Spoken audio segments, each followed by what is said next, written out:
Outsiders, a weird village cult, and creepy twig dollies. All the ingredients of a classic folk horror TV programme. So why does no one talk about it? It's not in many of the books. I don't see it referenced in articles about folk horror.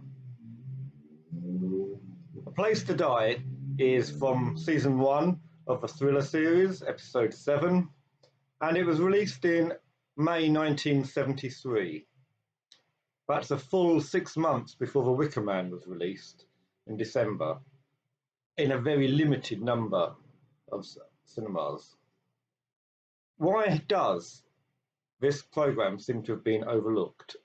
Well, the outsiders are a doctor and his wife, an American wife, who's injured her leg in a skiing accident.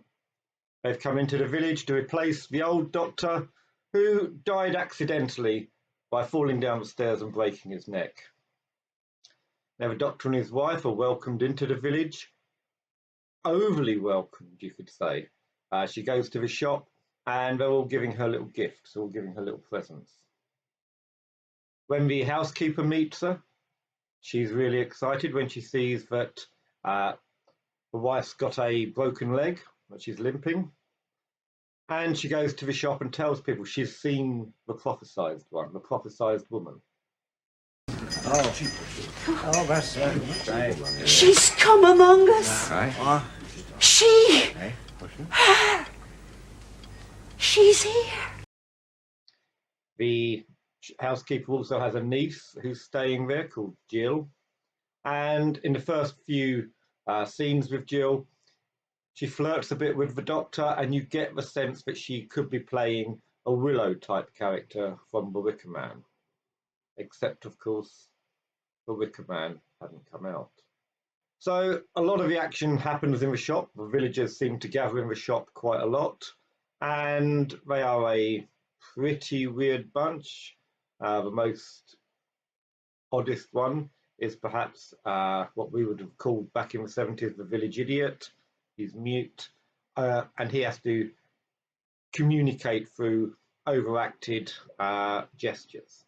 In the doctor's study, the doctor and his wife found a clove of garlic and a little case that held a wooden cross.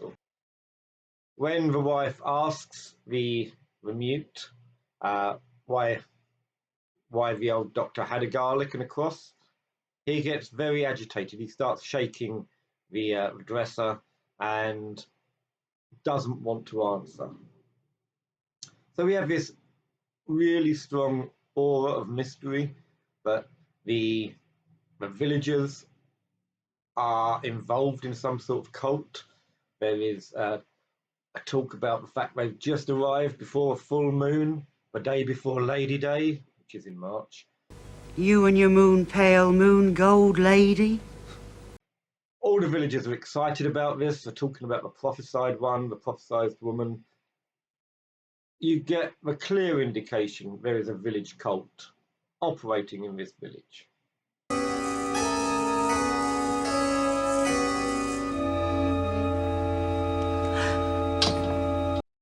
So given all this, one really wonders why it's not mentioned in the same articles as Robin Redbreast or some of the other classic 70s folk horror programmes.